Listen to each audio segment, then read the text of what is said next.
Welcome to the Financial Pro Podcast.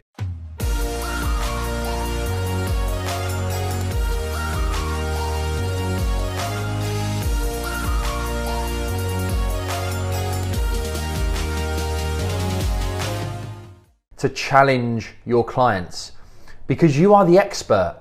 You are the person they are coming to for the advice. And you need to have the rapport to be able to challenge them. But there's so many areas in which you can challenge your clients. It's not just the protection. And I think we get the clients who come to us quite regularly wanting 4.5, 5 times. You know, they're saying that they're going to cancel their additional benefits on their pay slip. You know, the pension schemes, the share schemes, all the health insurance. When in actual fact, you are the advisor.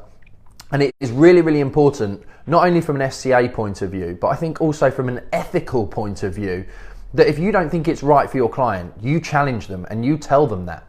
I think it's really important that you make sure your clients know that you've got their best interest at heart. And actually, if they're living outside of their means, or in circumstances that I've had many times in the past, you see that client who goes and borrows 20 grand to clear some debt, makes the promise or says to you that they put that 20 grand onto their credit card because they did some home improvements, they made the house look better, and they just want to pay it off. And then 2 years, 3 years, 5 years later, when the deal comes to an end, guess what? They've got another 20 grand that they want to consolidate. And that, I think, it's your job as the advisor to turn around and actually look at their standard of living, and it should be part of the assessment of the budget planner to challenge them. Can they actually afford the lifestyle that they're currently living? Or are they living way above their means? Should there be some method of actually you saying, well, sorry, I'm not willing to do that. Personally, I feel debt consolidation is going to be the next PPI. And I think it's one of those areas that, particularly as a DA firm, I think there's some risk underneath it. But I think there's going to be some client investigations around or companies cracking onto the idea of adding it on. Networks believe they're taking enough precautions. Personally, we don't do a great deal of debt consolidation, but I think anything in and around their current standard of living, their current lifestyle, saying that they're going to go and get new cars, not get new cars, get rid of the cars that they've got, downsize, upgrade, it's not always the best thing to do to help your client to move or to do the next thing, when in actual fact, it's better for them to stay in their job a little bit longer. It's better for them if they're self-employed to go and earn a little bit more money and wait another 6 or 12 months. I have said to a client who had experience in the trade after going self-employed, I don't think now is the right time for you to buy a property, because there was such volatility in his figures. The story didn't quite add up. Now, whether he ended up getting a mortgage elsewhere, I'm not 100% sure. We're yet to call him.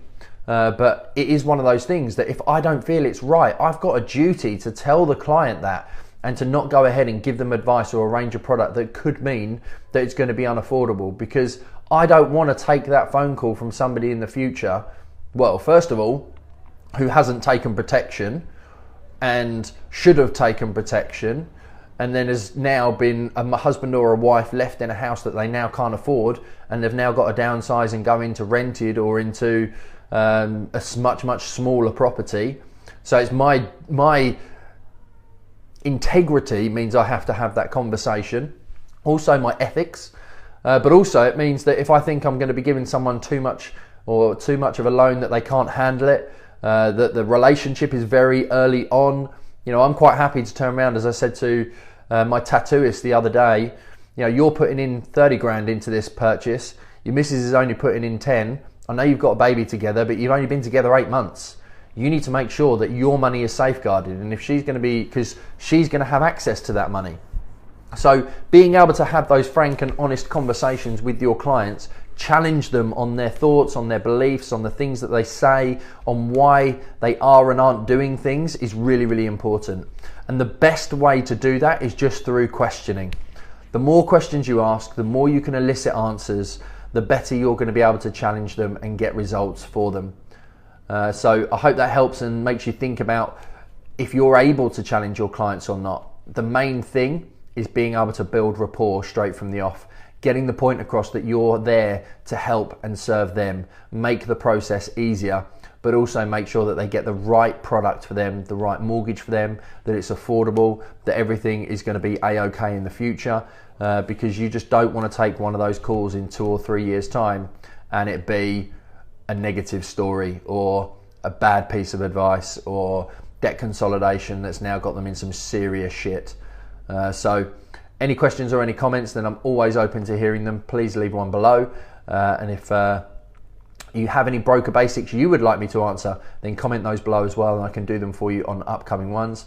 But thanks very much indeed once again for tuning in. And remember, now is the time to become pro.